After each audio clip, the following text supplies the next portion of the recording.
Welcome to the IVM Podcast Network. IVM Likes is an IVM production, and if you like our show, you should also listen to our podcast about automobiles called the Rotomouth Podcast. Every week, hosts Sanjeev and Tushar break down the latest trends, technologies, new vehicles, and more to understand the auto industry at large. New episodes out every Monday on ivmpodcasts.com and the IVM Podcast app.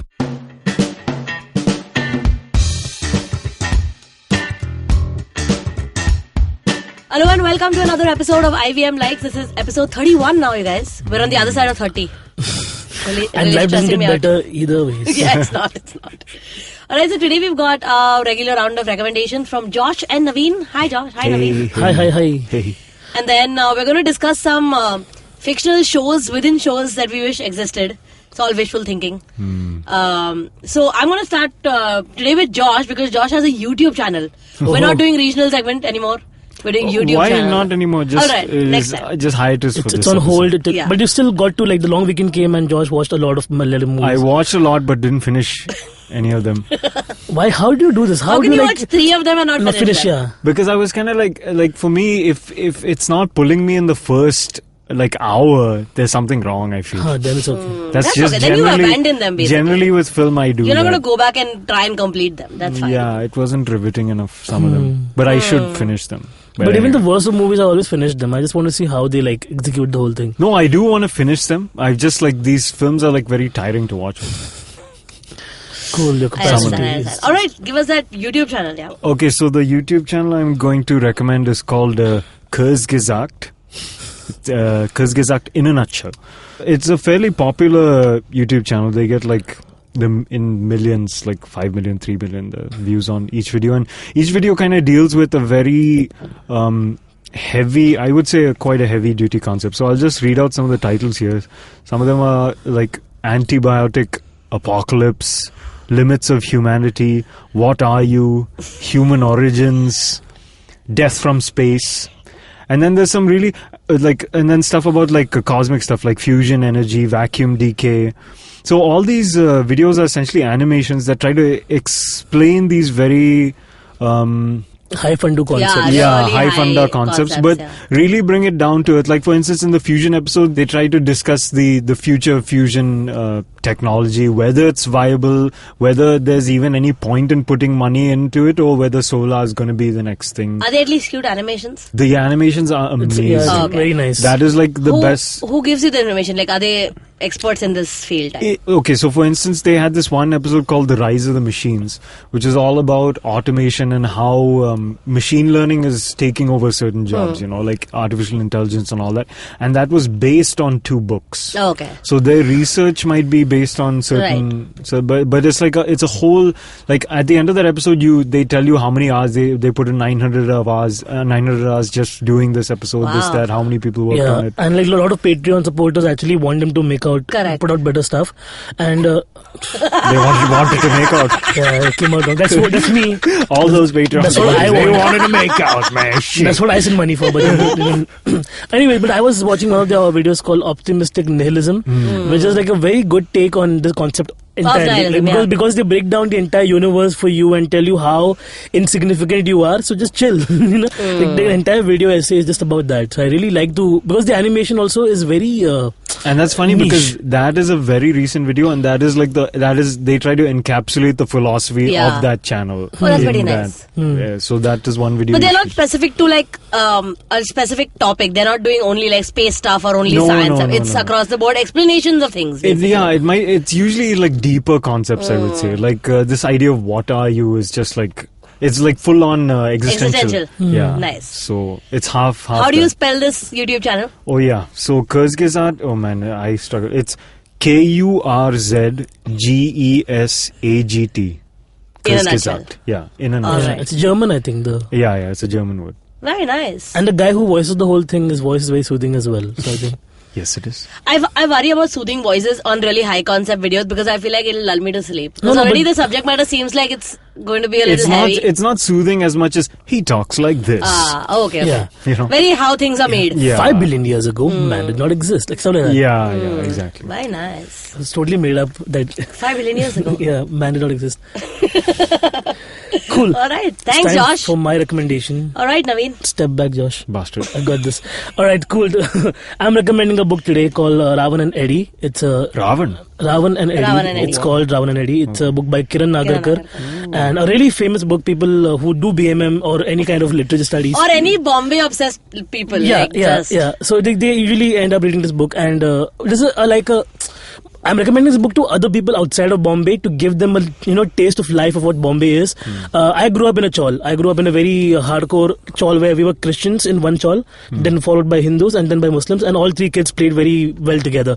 So when I read this book, I picked this up. My sister was doing arts, and I would read all their books because she wouldn't. So I would like read my sister's books, and this one, Ravan and Eddie, really stood out for me because it spoke about a lot of, because the backdrop of the story is these 2 kids who are growing up, this one Hindu kid and one Catholic kid growing up in this environment. While in the background, the adults are like assholes of the highest order, doing the worst kind of things to each other, thinking about each other physically and all that. So I again, like the environment that the guy portrays in the book is very real for me. And I think that everybody should be able to, because it's a lot of fun as well. It's a lot of, like the high school bully trying to teach you how to masturbate as a youngster, and you're just amazed at the fact that this kid knows how to do it. Like it's a very it's a very funny book that does a slice of life kind of take, but also is very real. Very dark as well. Yeah, it is pretty dark because it's set against a dark background of what the city is and the problems these people face. But also here's some friendship and here's like really cool things about it. Correct. For example, like the Ravan character, the guy, his name is already Ravan, and like there's a backstory as to how both these kids' lives are intertwined and stuff. But this kid, he grows up and his father is now like keeping another woman in the house, and he tells his wife that she's there always, and he tells the kids that she's my sister, it's your aunt, and then like he has sex with her right when, like, because Chawl is small, right? So the kid knows that he's having sex with her, and he's like, why my father having sex with my aunt and all that. So he was confused. He goes for a walk, and there he's entrenched into the RSS kind of mentality. They have a different name for that, but it's like how Hindu kids are brainwashed into believing this, and how the Catholic kids are brainwashed into the whole Catholic religion, and all of that, like, poverty is where they pry on and all that. So it's very, again, like, I think I'm out of adjectives right now. It's a really good book. I feel like we should do a Bombay specific episode, because there's so much. Like, if you just get into Bombay literature specifically, Kiran Nagarkar is the first, Jerry Pinto, Naresh Fernandez, just encapsulating Bombay in a lower middle class, which is what most of Bombay is, and just how their life works. It's so fun because you cannot deny that, like, life is really hard, but it's also really fun in Bombay. And I like that. It's that juxtaposition that really works. For example, like going to a movie hall, like, it was a big thing back in the day. So middle class families would like make a trip out of it. Even M and the Big Home, which is Jerry Pinto's book. Love that book. And so even that captures a lot of this, very very ethnic flavor to what Mahim. That's all Mahim Catholics. Mahim it's Catholics, so good. Such a great book. But that was like Catholicism across the city was very similar, I think, in lifestyle. So that was my recommendation, Ravan and Eddie, Kiran Nagarkar. If you haven't read the book, please do. It's great. It's a wonderful book. Awesome. I'm going to recommend a movie today, which is a Netflix movie. Because, what is a movie versus was it a TV show? I'm really thinking about it. So it's called The Incredible Jessica James. And I'm sure you've seen it because Netflix has been really trying to get people to watch it. And I did because, and it is genuinely good. Like, I really, really enjoyed it. So it stars The Daily Show's Jessica Williams, and she's also one of the 2 dope queens on the podcast. The movie is really about, young girl, really confident about who she is, living in the big city, trying, her adventures through love and life, which is a very cliche topic and trope. But I think this movie really does it well because they don't show her to have I think she's very confident and she's insecure at the same time as most people are, and they don't deny who she is really who she is. So basically, she's gone through a breakup and she's trying to get back on her feet, and she's a playwright and she keeps getting rejected from all these theaters that she's applying to. So she spends her time working at an NGO where she teaches kids to write plays and be in theater, like a theater workshop. And then she inadvertently kind of gets along with this recently divorced white dude, kind of old, Chris O'Dowd, the IT guy. which is really confusing to my head because Chris O'Dowd is now somehow the indie rom-com hero, like from Bridesmaids and stuff. It's so confusing. I didn't think he was hot in The IT Guy, but then when I watch him in indie rom-coms, I'm like, I see that dopiness is kind of nice. But anyway, and then how they connect, and he's also recently divorced, so he's kind of obsessed with his ex-wife, and at some point they like unfollow each other's unfollow the exes and then follow each other's exes to like keep them updated. Like, I'll tell you what your wife is up to if you tell me what my ex-boyfriend is up to. Basically really simple concept, but genuinely so much heart. Great friendships, well written, not your usual not to be mean, but like some rom-coms have this like whininess about the female characters that really gets to me. Most of them do. Yeah, they're always a little mopey about like not finding love, or like, oh, I'm like in Incredible Jessica James, every time she gets rejected, she makes like this collage of all the rejection letters. She really owns who she is, in spite of being in spite of knowing that what her personality is sometimes jarring. So like in one scene when she goes back home to meet her parents and her sister, and her sister's like, regular person, like got married, has a baby on the way, younger sister. And then people keep asking her like, hey, we're going to New York, what play should we watch? We hear like Jersey Boy is good, and she's like, I like plays that are about human condition. Like, she knows that people think of her as a snooty New Yorker, but she really owns and believes it. It's one of those. It's a very easy breezy weekend view. And it's, I know that there's been a lot of conversation about it because she's a African American actress, first time in an indie rom-com lead. Can you believe it? Yeah. And I get that the conversation about race is inevitable, but the movie is not really dealing with race. It is a regular rom-com, which is nice. It's a indie rom-com with like sweet stuff happens. It's one of those. Nice. Sweet. I quite liked it. Oh shit! You hit a pen on me. The duckon just like flew. It's in your lap. It's in the lab. Alright, so that got recorded, people. We got that on tape. Alright, so Josh recommended a YouTube channel called Curse Gesagt. And Navin recommended a book, Ravan and Eddie by Kiran Nagarkar. And I'm recommending the movie The Incredible Jessica James. Let's take a quick break, and when we come back, we're just going to do some really wishful thinking about fictional shows that don't exist, that we wish existed. Shunyavan, Shunyavan, Shunyavan, Shunyavan. $1 billion acquisition. Another copycat startup got formed. No, the tech world in India is surely moving double the speed of this voiceover. Tune in to Shunya One every Tuesday to catch us talking to the smartest people we know on the IVM Podcast website, app, or wherever you get your podcasts from. Welcome back. We are joined by one more person on this panel somehow. Hi, Abbas. Hi. What do you mean somehow? I mean, like, we might do and all. We were sitting through this. It was eavesdropping anyway. Yeah. So in this segment, we're talking about shows within shows. This is a complicated concept. Yeah. Are you guys with me? Yes. Films yes. within Fictional shows within fictional shows that we wish were real and not fictional. But also kind of fictional in the fictional world. You know? Are you getting what I'm saying? It's a lot of fiction involved. Give us an example, Sharanya. Oh, okay, sure. My go-to example of what I wish was a real show is 30 Rock's TGS, the girly show. Because if that is... Obviously, I love 30 Rock. But even the sketches they sometimes come up with, the ideas, I feel like I want to see that played out fully. On television. Yeah, because I feel like I miss the actual show. Yeah. Because you only get to hear all the other the segment ideas or whatever. Yeah, the but sketch that ideas. was the whole idea anyways behind I South know, Park. but I feel like TGS could be a real show and I would totally watch it. Although 30 Rock does some really funny shows, because they had one... I don't think I'd watch it, but they had one with Will Ferrell called Bitch Hunter, where he just goes around hunting bitches. Oh yeah, I remember this. That is one of the funniest sketches on it. I mean, I don't think I'd actually watch a show called Bitch Hunter, but I might. And even, I think Tracy Jordan's wife has a reality show with her friends. Queens of Jordan, which is also really funny looking. I think I would watch that. That's my example. Okay, great example. Yeah.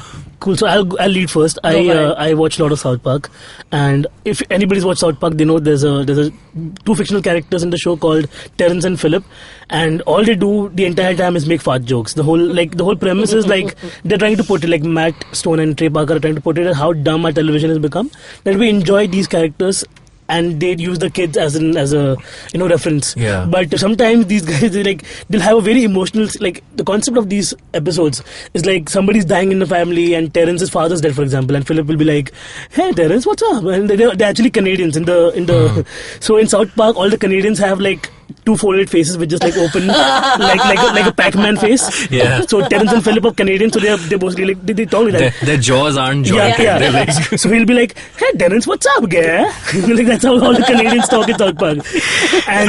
And he's like, "I don't know, man. I'm feeling way down." He's like, "Why? Because the father died?" "No, because I'm holding this fart inside," and he just farts in his face. And that's the whole show. And they just do fart jokes after fart jokes. I would pay to watch that, really. Wow, pay to watch it. Small snippets of that. Trey Parker, if you're listening to this, you have one Yeah, that's potential. a nice. That sounds like a nice show to have. Yeah. So you realize, because see, South Park episodes are written like in a week's time, right? Yeah. From one Thursday release, next Thursday they work and they release the episode. So everything that goes into this smaller segment Yeah. is just garbage. Like they're just putting anything. Like some intern is probably sitting up at 2 a.m. and sketching the ideas about what will go on in Terence and Philip. Yeah. And I want to see that. That's some like. What happened to the rest of, like, when Polo came out with that hole in the polo, where the hole goes, then we find the hole. That's the idea. Like, I want to watch that.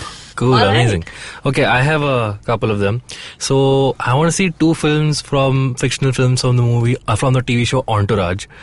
One is Queens Boulevard, which is supposed to be this indie movie about Brooklyn and how life is. That's the one that makes him popular. That's right? that's the one that gives him critical cred, doesn't make him a superstar. Yeah. So I really want to see that movie because the snippets that they show, they're full of indie film cliches, but they're still so well shot that I actually would like to sit through the whole thing.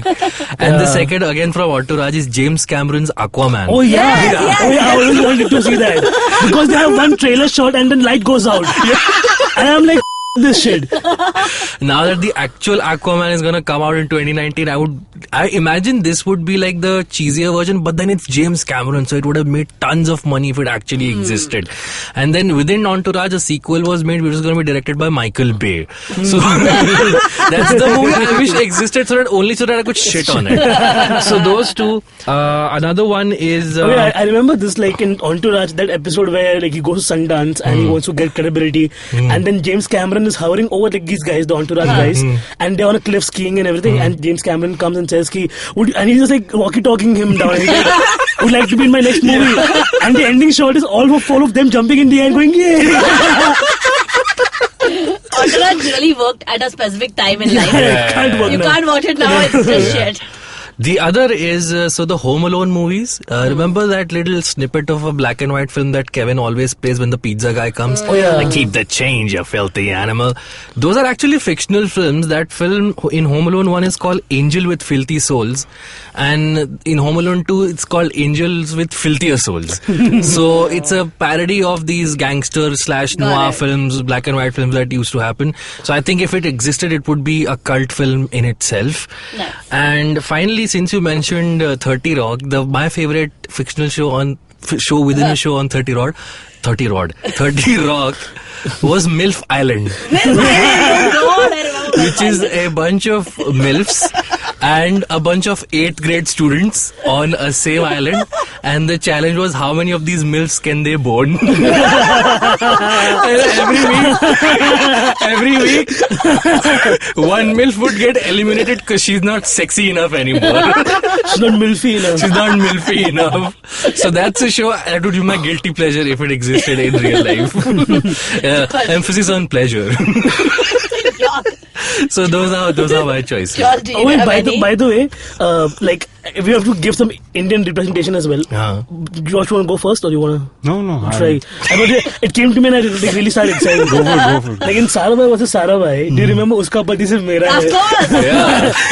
I want to see that because it's obviously they're playing on the TV soap idea. Yeah. But Monisha would just go into the subplot which is so Oh, terrible. Nagin Nikli and stuff. I love that. Yeah, so Makki, Nagin, all that. What people are doing now in TV soaps, they already like play with those concepts. Even like this idea of parodying Ekta Kapoor shows. If you see the Dear White People show, they do a Shonda Rhimes scandal parody called Defamation, and people are really petitioning for like Shonda Rhimes to direct Defamation. Oh, okay. I mean, she's not going to do it. Yeah. Because Defamation is literally like, President where should we have sex on the eagle right now? And then, is that her father? I thought he was dead. No, he cloned himself. Some rubbish happened. I love that. I think those are like my favorite shows. Josh? I don't have anything funny. Whatever. It's okay, you can't top this anyway. Oh. I was just discussing with Abbas one of my favorite films where it was a film within a film. It is known as Om Shanti Om. Of course, why aren't we surprised?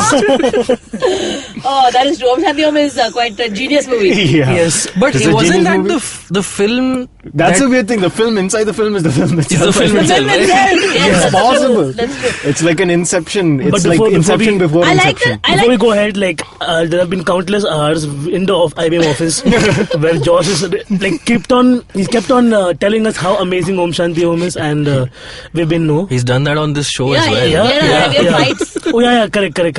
Abbas and you had fought. Yeah. Where So, yeah. Josh thinks it's going to be the ideal film to introduce a white guy to Bollywood. Bollywood. No. What are we going to say? No, that's it. Like people need to know that Josh loves Om Yes, Shanti obsessed Om. with it. Another I'm a big fan. I have. The thing is that I really like when they put effort into those fictional shows, like Jane the Virgin, which is a really good show and does so many plot lines anyway. In that, Jane's father is a telenovela star. Right. So he has a. When you get introduced to him, he used to be a star of the show called The Passion of Santos. But after he quits that, he has a new show, which I forgot what it's called. Oh, okay, it's a Spanish name. But it's Tiago, who's a time traveling guy who, goes to time and like fixes the Great Depression. Meets like Mary Antoinette and tells her like, don't say that line about the cake that you're thinking.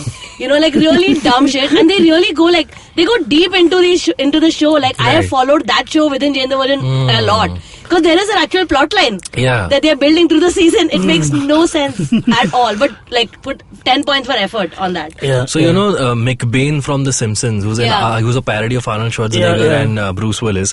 So there is someone on YouTube who has actually taken snippets of all the clips that McBain does, and actually there's an actual plot of a movie that unfolds in across various episodes. So that's also worth checking out. Go to YouTube and YouTube McBain, the movie. I think also Community had so many, right? Because of course they had that Inspector Spacetime, which is Doctor Who they really go parody, into it. But then I would really watch that Troy and Abed in the morning as a talk show, just them in the library, just discussing stuff. I love that bit so much. It's And one of my rapping in favorites. Spanish. Yeah, I know.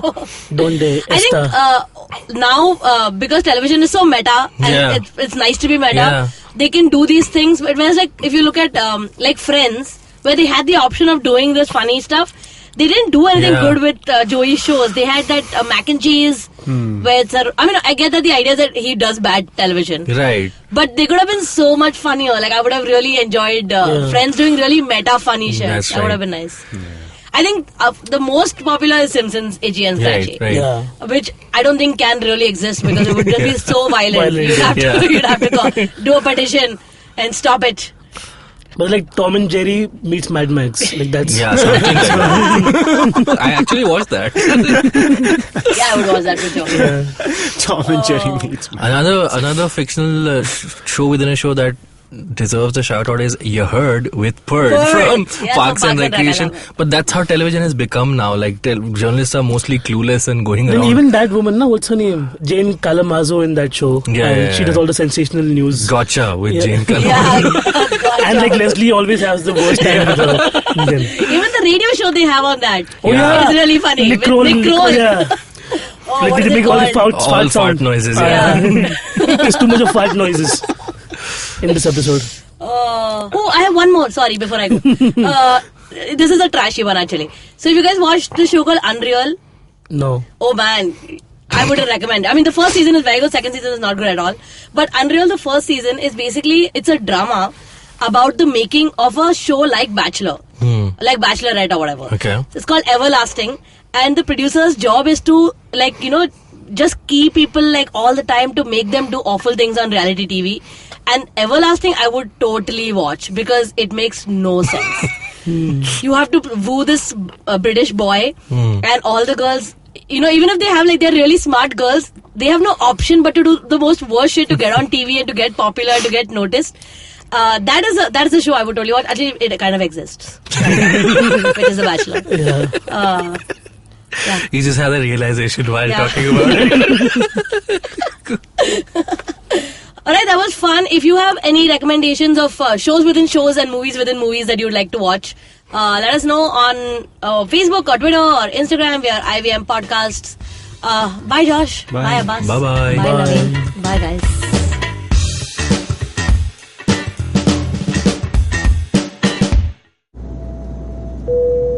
Good evening, ladies and gentlemen. This is your captain speaking. Sorry to say, but there's been a slight delay due to the apocalypse having suddenly begun. As you can see, there's death, destruction, and chaos taking place all around us. But don't you worry, food and drinks will be served shortly, and I would recommend checking out IVM Podcasts to get some of your favorite Indian podcasts. We'll keep you going till this whole thing blows over. Thank you.